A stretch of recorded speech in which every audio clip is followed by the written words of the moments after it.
Hello guys, welcome back to your YouTube channel S K M study a way of success. मैं हूं आपका educator Shiv Mishra. तो हम लोग आज यहाँ पे केमिस्ट्री के पूरे पेपर को सॉल्व करेंगे। जी हाँ, आराम से यार, दिल एकदम रख कर बैठिए। कोई ना इंपॉर्टेंट क्वेश्चन, सबसे बेहद इंपॉर्टेंट क्वेश्चन, एकदम बोर्ड में छपने वाले बोर्ड के क्वेश्चन है, आप इसको तैयार कर लीजिएगा। 100% के इस पेपर फंसेगा ये। पेपर कोड मार 347 जीओ पेपर कोड होने वाला है और आपको लाइव रात में 8:30 बजे जरूर जुड़ना है एस के एम स्टडी के साथ। जी हाँ, आप लोग हमारे साथ रात को लाइव कितने बजे, टाइम नोट कर लीजिए, टाइम है 8:30 रात में, जरूर जुड़े। हम लोग तगड़ा वाला सर तैयारी कर रहे हैं, ठीक। सर आपके पेपर में 3 घंटे 15 मिनट का समय मिलने वाला है। 70 नंबर का केमिस्ट्री का क्या रहेगा, पेपर रहेगा। पास होने के लिए 23 नंबर चाहिए। 30 नंबर आपको करेजा लो कहाँ से, आपको प्रैक्टिकल से नंबर मिल जाएगा। तो बिल्कुल परेशान नहीं होना है यार, आ जाएगा। आप क्यों परेशान होते हैं यार, आप लोग खुद ही इतने प्यारे प्यारे हैं, बेफालतू में परेशान होते रहते हैं। आप लोग चिंता मत किया करिए, टेंशन फ्री होके जीवन जिए, बहुत ज्यादा परेशान मत होइए, ठीक है। कुछ निर्देश दिया गया, सभी प्रश्न अनिवार्य करना। प्रत्येक प्रश्न के निर्धारित अंक उसके समचयनित सामने दिए गए हैं। गणनात्मक प्रश्नों में गणना समस्त आपको पद देना है। प्रश्नों के प्रासंगिक आपको उत्तर लिखना है और जहां आवश्यक हो वहां पे केमिकल इक्वेशन आपको देना है, मतलब रासायनिक समीकरण लिखना है, ठीक। मैं यहाँ पे पूरा पूरा पेपर को सॉल्व करूंगा, सिंपल भाषा में सॉल्व करूंगा, डेप्थ में जाके बहुत अच्छे से, टेंशन ना लेना। और ये सारे क्वेश्चन आपको तैयार होने चाहिए। इसका PDF Telegram channel S K M study मिल जाएगा, link in the description box. और जितने भी बच्चे हैं, मतलब कि कल अगर पेपर है, चाहते हैं आज हम वो पेपर सिलेक्टेड वाले पढ़ लें जहाँ सर 100% पेपर फंसे, तो महाभारत बैच है मात्र 101 रुपये में, जिसको चाहिए यार link in the description box, जाके महाभारत बैच एक बार जरूर झांक लीजिएगा, ठीक है ना। या गूगल प्ले स्टोर से एसकेएम स्टडी एप्लीकेशन डाउनलोड कर लीजिए। पहला है बहुविकल्पी में का नंबर, रंगीन आयनों का निर्माण संभव होता है। जो रंगीन आयन आयन होते हैं उनका निर्माण संभव होता है। कब संभव होता है, जब यौगिक में विद्यमान होता है। क्या विद्यमान होता है सर, अयुग्मित इलेक्ट्रॉन। जब यौगिक में अयुग्मित इलेक्ट्रॉन उपस्थित होते हैं तब सभी आयनों का निर्माण संभव होता है, जब अयुग्मित इलेक्ट्रॉन उपस्थित होते हैं। राइट ऑप्शन आपका बी वाला हो जाएगा, याद रखिएगा। अगला यहाँ पे प्रश्न है, निम्नलिखित में अनुचुंबकीय यौगिक है। बेटा अनुचुंबकीय यौगिक क्या है, FeSO4 कहाँ पे है, यहाँ पे FeSO4 आयरन जो सल्फेट होता है, यह हमारा अनुचुंबकीय यौगिक होता है, अनुचुंबकीय यौगिक होता है। ग वाला प्रश्न है यहाँ पे क्या है, CrH2 का होल 4Cl2 आयन में क्रोमियम की संयोजकता कितनी होगी। तो क्रोमियम की संयोजकता 3 होगी। कितनी होती है, क्रोमियम संयोजकता 3 होगी, याद रखिएगा। अगला यहाँ पे प्रश्न है घ वाला। प्रश्न क्या है, एक मोलल विलयन में विलेय का मोल प्रभाव होता है। एक मोलल विलयन में विलेय का मोल प्रभाव होता है। जब इसका आप सॉल्व करेंगे तो निकल के आएगा 0.018। एक मोलल विलयन में, एक मोलल विलयन में विलेय का मोल प्रभाव कितना होगा, 0.018 होता है। अगला प्रश्न है, अच्छे चालकत्व विलयन वाले पदार्थ होते हैं। तो जो अच्छे चालकत्व वाले विलयन विलयन वाले पदार्थ जो होते हैं वो प्रबल क्या होते हैं, अपघट्य होते हैं। प्रबल क्या होते हैं, अपघट्य होते हैं। तो अच्छे चालकत्व विलयन वाले पदार्थ कैसे होते हैं सर जी, प्रबल अपघट्य होते हैं। क्या होते हैं, प्रबल अपघट्य होते हैं। अगला यहाँ पे प्रश्न है क्या है, MgCu मैग्नीशियम कॉपर सोडियम और Au की सक्रियता का क्रम सही है। तो सक्रियता अगर बढ़ता क्रम लगाएंगे तो सबसे ज्यादा जो सक्रिय होता है सोडियम होता है नंबर 1 पर, उसके बाद मैग्नीशियम होता है नंबर 2 पर, उसके बाद अपना कॉपर होता है नंबर 3 पर, उसके बाद आपका Au आ जाएगा 4 पर। तो sodium is greater than Mg is greater than Cu is greater than Au, ये हो जाएगा क्या आपका राइट ऑप्शन, यानी कि बी वाला हो जाएगा। बी वाला क्या हो जाएगा अपना राइट ऑप्शन हो जाएगा। अगला प्रश्न है यहाँ पे दूसरे का क है, लेंथेनाइड तथा एक्टिनाइड श्रेणी का सामान्य इलेक्ट्रॉनिक विन्यास क्या होगा। जो लेंथेनाइड होते हैं और एक्टिनाइड होते हैं इनके सामान्यतः इलेक्ट्रॉनिक विन्यास क्या होता है, हम लोग कोई ना कोई एलिमेंट लेंगे, तत्व लेंगे, फिर उनका इलेक्ट्रॉनिक विन्यास करके इसका उदाहरण दे सकते हैं। तो लैंथेनाइड का इलेक्ट्रॉनिक विन्यास जो होता है, जैसे हम लोग ज़ेनान का ले रहे हैं, इसका अगर देखेंगे तो 4f1 से लेकर 4f को उसमें 1 से लेकर 14 तक होता है, और 5d 0 से 1 तक, और 6s2 होता है। तथा एक्टिनाइड का सामान्य इलेक्ट्रॉनिक जो सामान्य इलेक्ट्रॉनिक विन्यास होता है, जैसे इसमें हम लोग आयरन का लिए हैं वो 5F0 से लेकर 14 तक, 6D0 से 1 तक और 7H2 होता है। ये हमारा क्या हो जाएगा, इलेक्ट्रॉनिक विन्यास छोड़कर, मतलब इलेक्ट्रॉनिक विन्यास हो जाएगा। जो थोरियम होता है इसमें एक अपवाद होता है, इसको नहीं लेंगे, ये अपवाद के रूप में काम करता है, तो उसको आप तैयार कर लेना, इंपॉर्टेंट है, पेपर में आया हुआ है।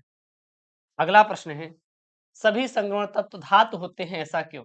जितने भी संक्रमण तत्व होते हैं हमारे धातु होते हैं, इसके पीछे का सर रीजन क्या है? तो रीजन ये है क्योंकि बाह्य कोश में एक या दो इलेक्ट्रॉन होने के कारण इनमें इलेक्ट्रॉन त्यागने की प्रबल प्रवृत्ति होती है।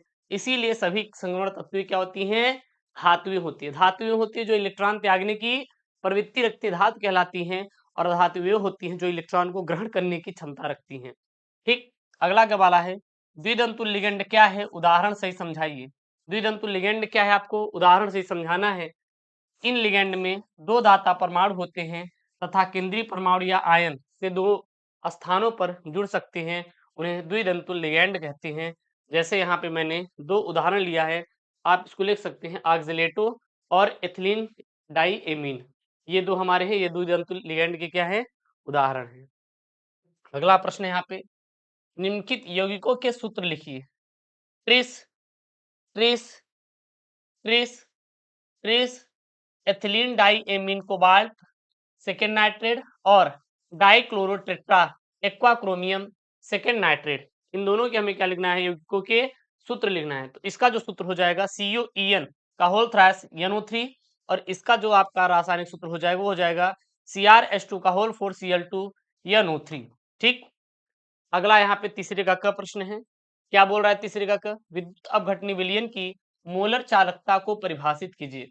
मतलब जो विद्युत अपघटनी विलयन होता है इसकी मोलर चालकता क्या होती है, आपको सर परिभाषा देना है। क्या लिखना है सर, ये परिभाषा देना है। तो सर होता क्या है, किसी विलयन के निश्चित आयतन में उपस्थित विद्युत अपघट्ट के एक मोल द्वारा उपलब्ध कराए गए आयनों की चालकता मोलर चालकता कहलाती है। और मोलर चालकता को हम लोग लेमडा एम से प्रदर्शित करते हैं।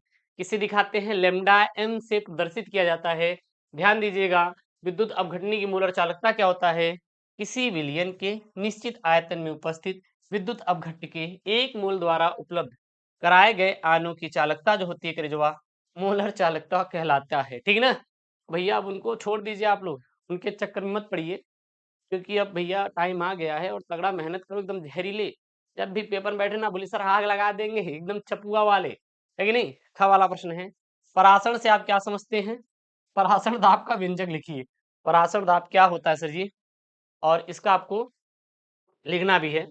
चलिए देखते हैं बेटा, विलायक के अणुओं द्वारा अर्धपारगम झिल्ली से होकर कम सांद्रता वाले विलयन से अधिक सांद्रता वाले विलयन की ओर स्वतः प्रवाह परासरण दाब कहलाता है, या परासरण कहलाता है। परासरण दाब का व्यंजक बोले तो व्यंजक को गुरुजी बोलते हैं सूत्र, या बेटा फॉर्मूला बोलते हैं, पाई बी बराबर एन आर टी, पाई बी बराबर एन आर टी, या फिर पाई बराबर क्या होता है, सी आर टी हो जाएगा। क्यों क्यों पाई बराबर सी आर टी हो जाएगा, क्योंकि बेटा ये वी है गुणा में भाग में जाएगा तो एन अपान वी हो जाएगा। इसको हम लोग क्या लिख सकते हैं, सी लिख सकते हैं। ठीक, ठीक है, ठीक है। और पाई बी बराबर डब्लू अपान एम आर टी, क्यों, क्योंकि एन बराबर हम लोग क्या लिख सकते हैं यहाँ पे, डब्लू अपान एम लिख सकते हैं। तो ये दो तीन आपके सूत्र हो जाएंगे। अगला बेटा ग वाला प्रश्न है, क्या यहाँ पे, मानक इलेक्ट्रोड विभव को उदाहरण से समझाइए। बेटा मानव इलेक्ट्रोड विभव होता क्या है, उदाहरण सहित आपको समझाना है।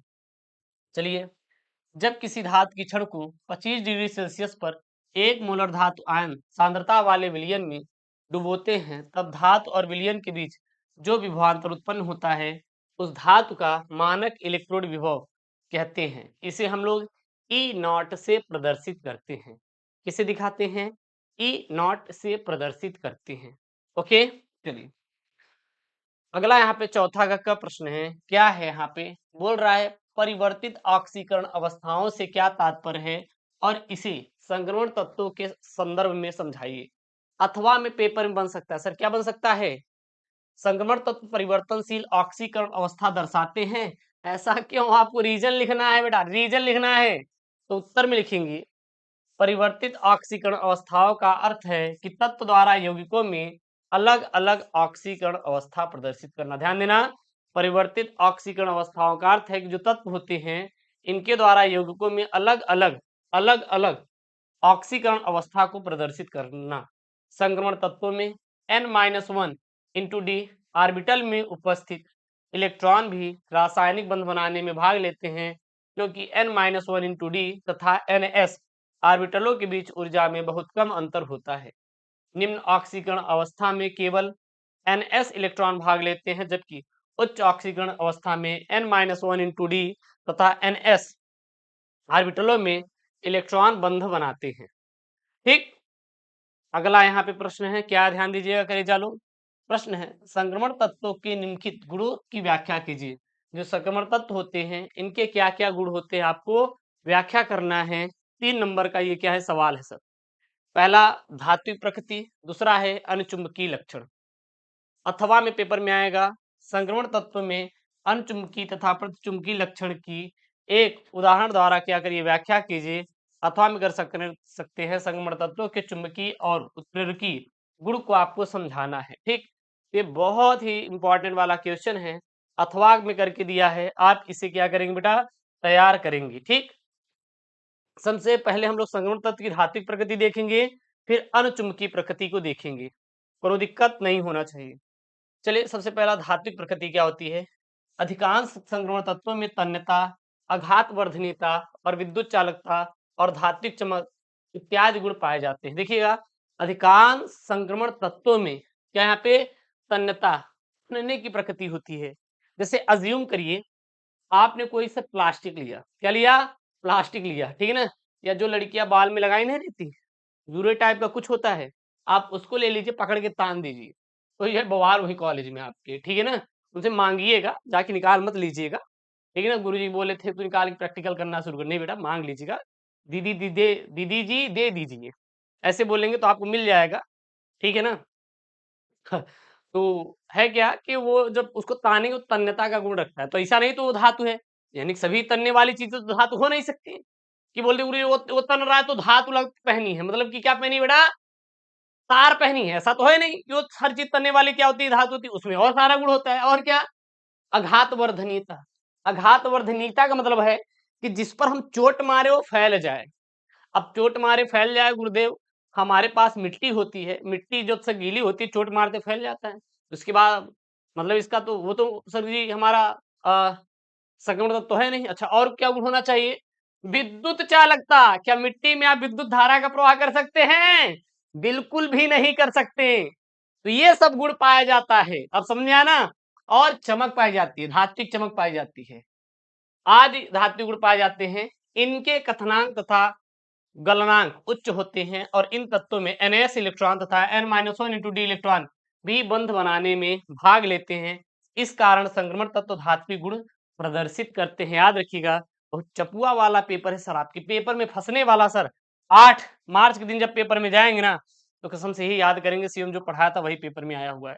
अगला है अनुचुंबकीय लक्षण पाया जाता है। अनुचुंबकीय लक्षण क्या है, जिन संक्रमण तत्वों और उनके आयनों में अयुग्मित इलेक्ट्रॉन होते हैं वे अनुचुंबकीय होते हैं, ये चुंबकीय क्षेत्र की ओर आकर्षित होते हैं। और जिन संक्रमण तत्वों एवं आयनों में कोई अयुग्मित इलेक्ट्रॉन नहीं होता, अर्थात सभी युग्मित इलेक्ट्रॉन होते हैं, वे प्रतिचुंबकीय होते हैं और ये चुंबकीय क्षेत्र में प्रतिकर्षित होते हैं।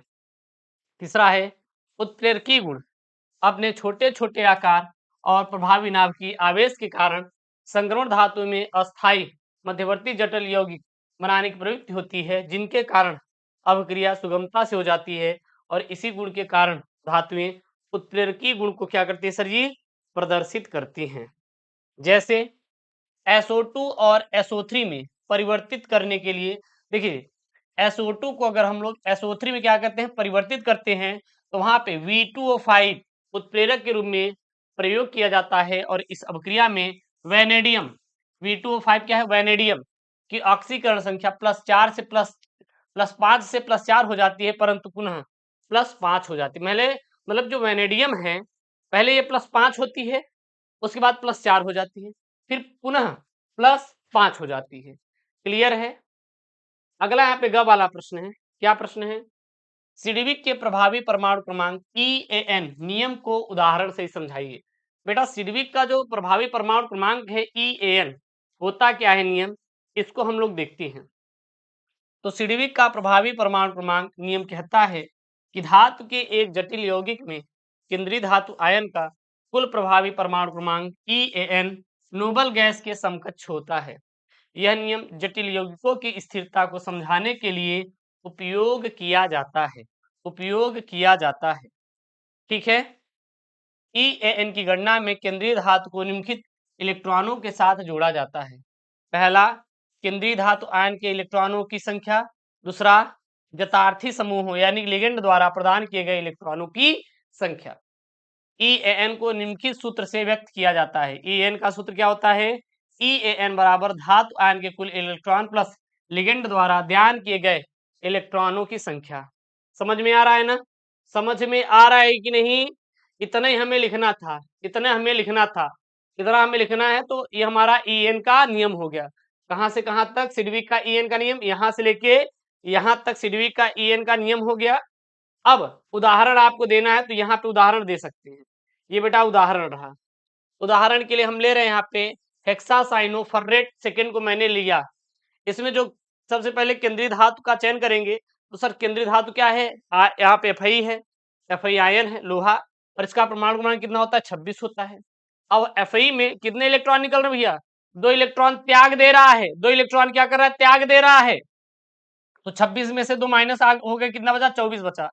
अब 2 में लिगेंड द्वारा दान किए गए इलेक्ट्रॉन की संख्या। लिगेंड कितना दान कर रहा है? यहाँ पे लिगेंड कितना दान कर रहा है? तो भैया प्रत्येक साइनाइड आयन 2 इलेक्ट्रॉन प्रदान करता है। 2 इलेक्ट्रॉन प्रदान करता है। तो यहाँ पे 6 है ना? कितना है? 6 है ना? तो 6 दूनी 12 इलेक्ट्रॉन ये क्या करेगा? दान कर देगा। अब EN की गणना कर लीजिए भैया बेटा। यहाँ पे कुल इलेक्ट्रॉन संख्या 24 मिली है। दान किए गए इलेक्ट्रॉन कितना है? 12 है। रख दीजिए फॉर्मूला में EN बराबर 24 प्लस 12। 24 क्या है? Fe डबल आयन के इलेक्ट्रॉन, और 12 क्या है? लिगेंड के इलेक्ट्रॉन। जब 24 में 12 जोड़ेंगे तो मिलेगा कितना बेटा? 36 मिलेगा। कितना मिलेगा? 36 मिलेगा। अब चरण चौथा, नोबेल गैस की तुलना करेंगे। 36 इलेक्ट्रॉन का विन्यास क्रिप्टॉन के क्या होता है सर? समान होता है। ठीक, लास्ट में निष्कर्ष आएगा तो EN 36 है, जो नोबेल गैस के इलेक्ट्रॉन विन्यास के बराबर है। इसीलिए FeCN का होल 4 आयन एक जटिल स्थिर यौगिक है। घ वाला सर प्रश्न यहाँ पे, घ वाला सर क्या प्रश्न है? आणविक उन्नयन स्थिरांक और मोलर उन्नयन स्थिरांक में क्या अंतर है, और उन स्थिरांकों का प्रयोग करते हुए विलेय का अणुभार ज्ञात करने के लिए 2 अलग अलग सूत्र आपको लिखना है। ठीक है, चलिए। आणविक उन्नयन स्थिरांक बेटा क्या होता है? ध्यान देना।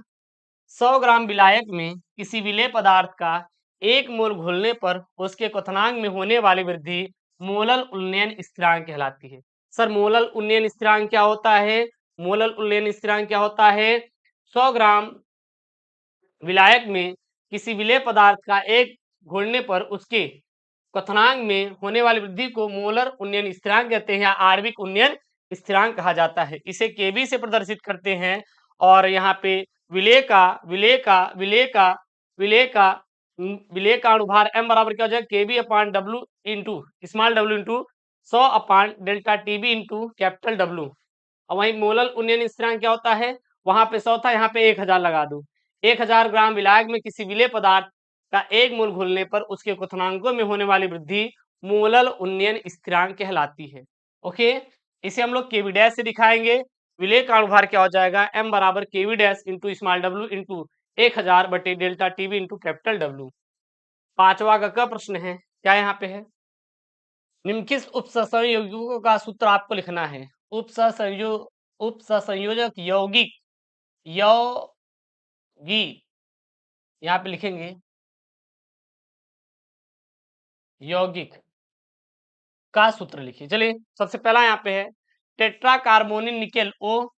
दूसरा है dichlorobis ethane 1,2 diamine cobalt third chloride. अगला यहाँ पे penta amine carbonate cobalt third chloride.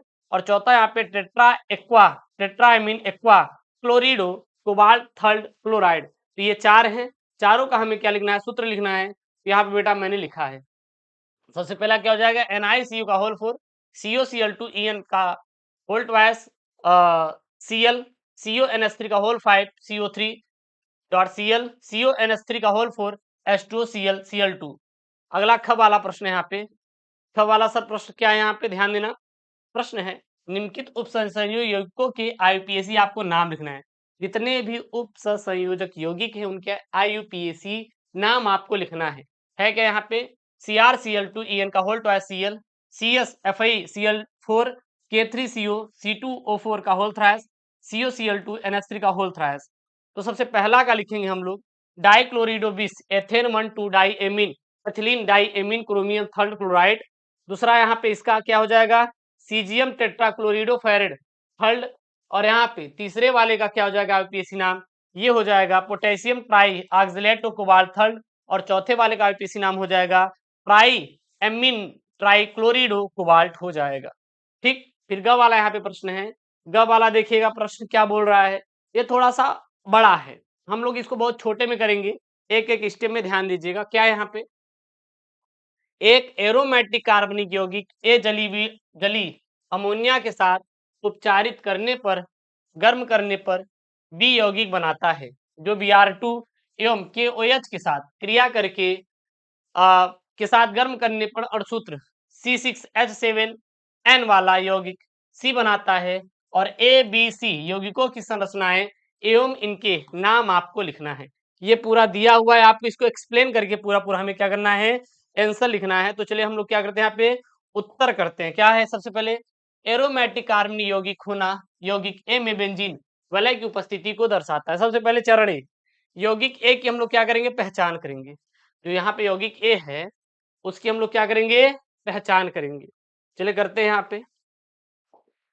यौगिक ए एक एरोमेटिक कार्बनिक यौगिक है। इसे जलीय अमोनिया के साथ गर्म करने पर यौगिक बी बनाता है। और यह प्रक्रिया दर्शाती है कि ए एरोमेटिक एसिड जैसे बेंजोइक एसिड हो सकता है।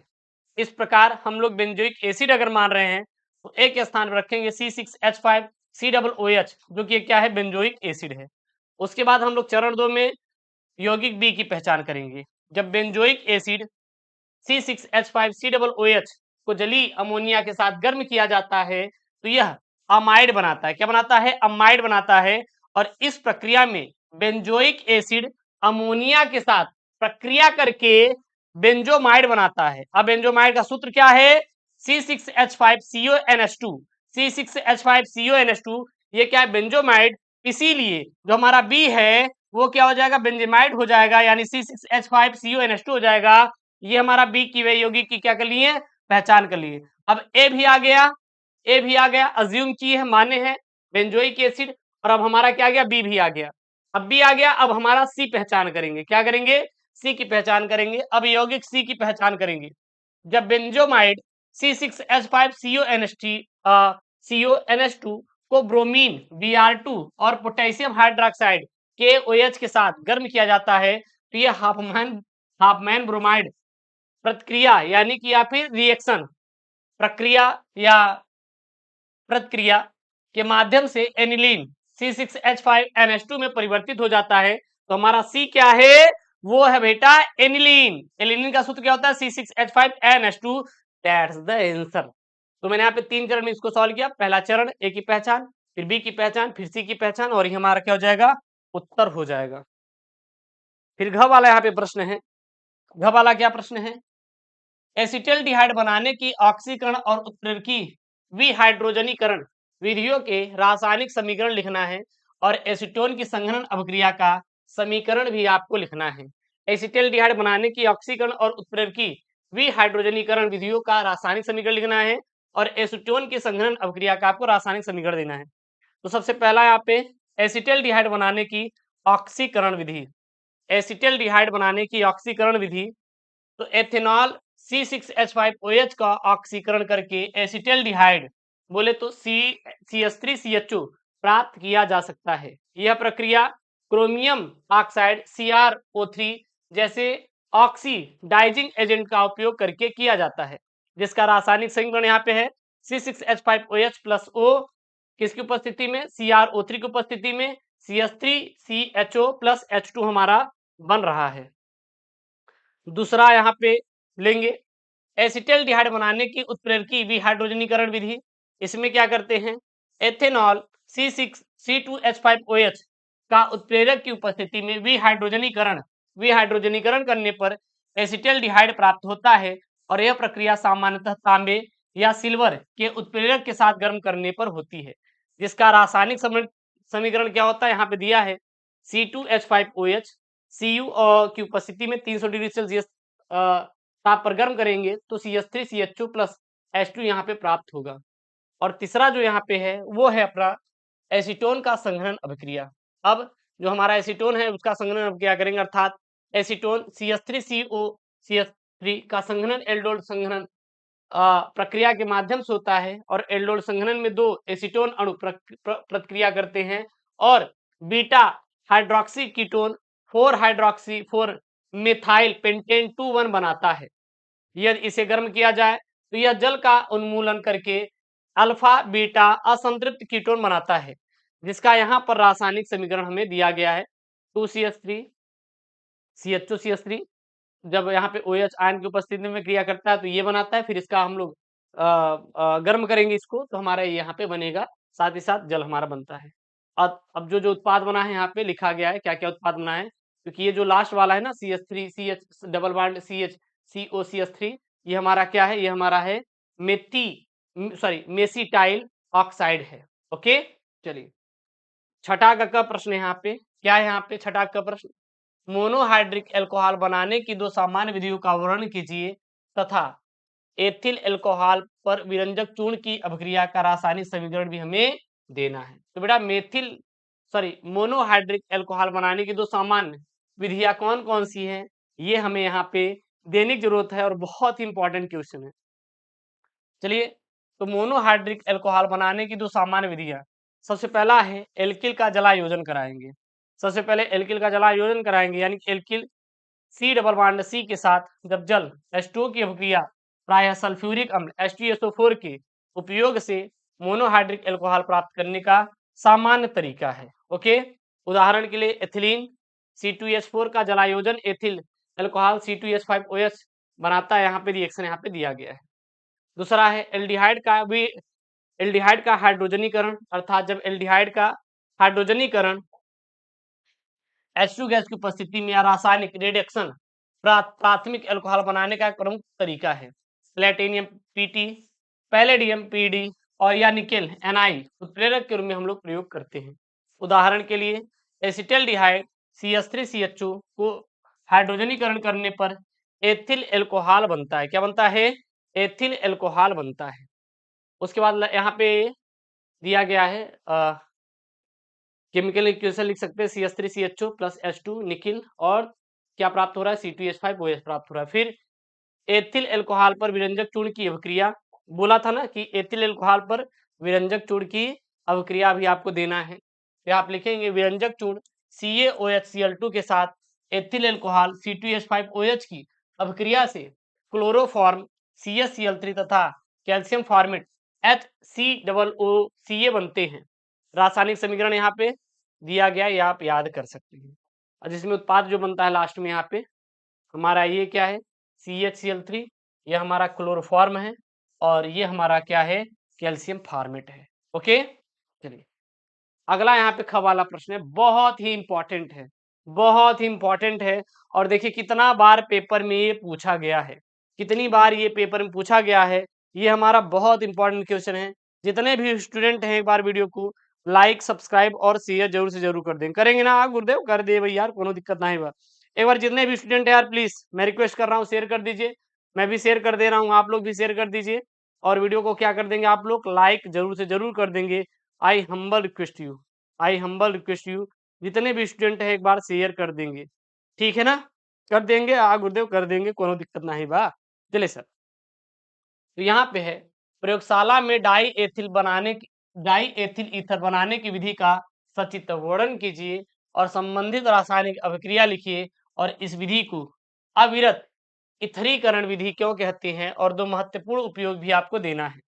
अथवा में शुद्ध डाई एथिल ईथर बनाने की प्रयोगशाला विधि का सचित्र वर्णन कीजिए और संबंधित अभिक्रिया का रासायनिक समीकरण लिखिए और फास्फोरस पेंटा क्लोराइड PCl5 तथा एसिटिल क्लोराइड के साथ इसकी क्या अभिक्रिया होती है। अथवा पेपर में दे सकता है ईथर की शुद्धता का परीक्षण कैसे करेंगे। सोचिए कितना इंपॉर्टेंट है यार, कितना इंपॉर्टेंट है।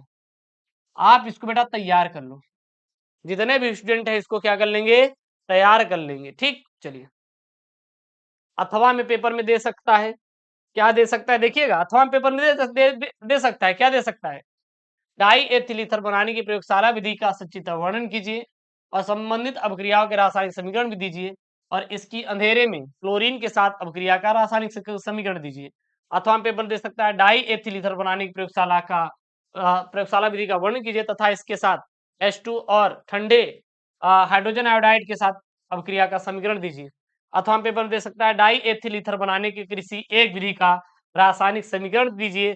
अथवा में दे सकता है, क्या दे सकता है, अविरत इथरीकरण तथा विलियम संश्लेषण द्वारा ईथर बनाने की रासायनिक समीकरण लिखिए और एसिटिक एनहाइड्राइड और हाइड्रोजन आयोडाइड के साथ ईथर का रासायनिक अभिक्रियाओं के समीकरण लिखिए और ईथर का एक परीक्षण भी कीजिए।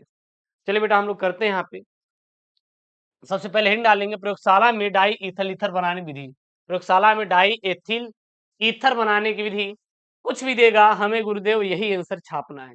समझ में आ रहा है ना, क्लियर है ना, सभी को क्लियर है। तो die ethyl ether C2H5O C2H5 का निर्माण एथिल एल्कोहल C2H5OH और गाढ़े सल्फ्यूरिक अम्ल H2SO4 की अभिक्रिया के द्वारा किया जाता है और इस प्रक्रिया में अविरत इथरीकरण विधि कहा जाता है। और ये जो प्रक्रिया होती है उसी को क्या कहते हैं, अविरत इथरीकरण विधि कहते हैं, जिसका रासायनिक प्रक्रिया यहाँ पे दिया गया है, आप इसको नोट कर सकते हैं। अब इसी हम प्रक्रिया का वर्णन करेंगे। ठीक, सबसे पहले हम लोग सामग्री और उपकरण लेते हैं।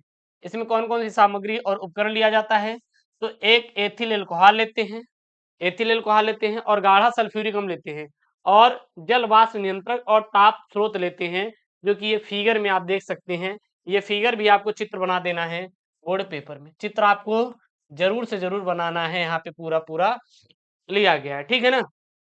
उसके बाद प्रक्रिया में गाढ़े सल्फ्यूरिक अम्ल को 140 डिग्री सेल्सियस ताप पर गर्म करते हैं। अब इसमें फ्लाक्स लिए, ये फ्लाक्स लिए, फ्लाक्स के अंदर मैंने डाला H2SO4, क्या डाला यहाँ पे, H2SO4 डाला। अब इसको कितने डिग्री सेल्सियस, 140 डिग्री सेल्सियस ताप पर क्या करेंगे, गर्म करते हैं और इसमें एथिल एल्कोहल को धीरे धीरे डाला जाता है। फिर यहाँ से ऊपर से हम लोग एथिल एल्कोहल को धीरे धीरे क्या करेंगे, डालेंगे। उसके बाद सल्फ्यूरिक अम्ल उत्प्रेरक का कार्य करता है और अल्कोहल का प्रोटॉन करता है और प्रक्रिया से या प्रतिक्रिया से डाई एथिल ईथर बनता है, जो वाष्प के रूप में निकलता है और इसे जल वाष्प नियंत्रक के माध्यम से संघनित करके एकत्रित कर लिया जाता है। देखिए ये निकलेगा यहाँ पे वाष्प के माध्यम से, फिर ये इसको हम लोग संघनित कर लेंगे फ्लास्क में, बीकर में। ठीक, अब यहाँ पे एक प्रश्न था कि इस विधि को अविरत इथरीकरण विधि क्यों कहते हैं। इस विधि में सल्फ्यूरिक अम्ल का उपयोग, इस विधि में सल्फ्यूरिक अम्ल का उपयोग करके उत्प्रेरक के रूप में होता है और प्रक्रिया के दौरान सल्फ्यूरिक अम्ल पुनः बनता है, जिसे जिससे यह प्रक्रिया लगातार जारी रहती है, इसीलिए इसे अविरत इथरीकरण विधि कहते हैं। तो अविरत इथरीकरण विधि क्यों कहा जाता है, क्योंकि इस विधि में सल्फ्यूरिक अम्ल का उपयोग करते हैं और केवल उत्प्रेरक के रूप में होता है और इस प्रक्रिया के दौरान सल्फ्यूरिक अम्ल पुनः बनता है, जिससे यह प्रक्रिया लगातार जारी रह सकती है और इसीलिए इसे अविरत इथरीकरण विधि कहा जाता है। ठीक, अगला है यहाँ पे डाई एथिल ईथर के दो महत्वपूर्ण उपयोग लिखिए। सबसे पहला अनेस्थेटिक के रूप में करते हैं, यानी कि डाई एथिल ईथर का उपयोग सर्जरी में एक सामान्य अनेस्थेटिक के रूप में किया जाता है। दूसरा हम लोग कहाँ पे करते हैं, सॉल्वेंट के रूप में, अर्थात यह कई बार कार्बनिक अभिक्रियाओं और औद्योगिक प्रक्रियाओं में एक प्रभावी सॉल्वेंट के रूप में किया जाता है। ठीक, अगला ये प्रश्न इंपॉर्टेंट है, इंपॉर्टेंट प्रश्न है। क्या प्रश्न है, आपको मैं दे रहा हूं करने के लिए, जितने भी स्टूडेंट हैं इसको जरूर करेंगे, जितने भी छात्र छात्रा है इसको जरूर करेंगे। है क्या यहाँ पे, एक कार्बनिक यौगिक का जिसका आणविक सूत्र C8H16O2 को तन सल्फ्यूरिक अम्ल के साथ जल अपघटित करने के पश्चात एक कार्बोक्सिलिक अम्ल थ एवं एक एल्कोहल ग प्राप्त हुए। ग को क्रोमिक अम्ल के साथ ऑक्सीकृत करने पर ख उत्पन्न होता है और ग का निर्जलीकरण करने पर ब्यूटेन 1 इन प्राप्त होता है। क ख ग की क्या करिए, पहचान कीजिए और अभिक्रिया में प्रयुक्त होने वाले सभी रासायनिक समीकरण को आपको लिखना रहेगा। ये बहुत इंपॉर्टेंट सवाल है क्योंकि आपके पेपर में आया हुआ है, इसलिए मैं आपको ये दिया। तो ये रहा आपके क्लास 12th केमिस्ट्री का 8 मार्च दिन छपने वाला सर इम्पोर्टेंट गेस्ट पेपर। आप इस पेपर को पूरा तैयार कर लीजिएगा, मैंने पूरा सॉल्व भी कराया है, ठीक है ना। पीडीएफ के लिए Telegram channel SKM study join करिए और link in the description box. मिलते हैं नेक्स्ट वीडियो में दोस्तों। थैंक यू, जय हिंद, टेक केयर, बाय बाय।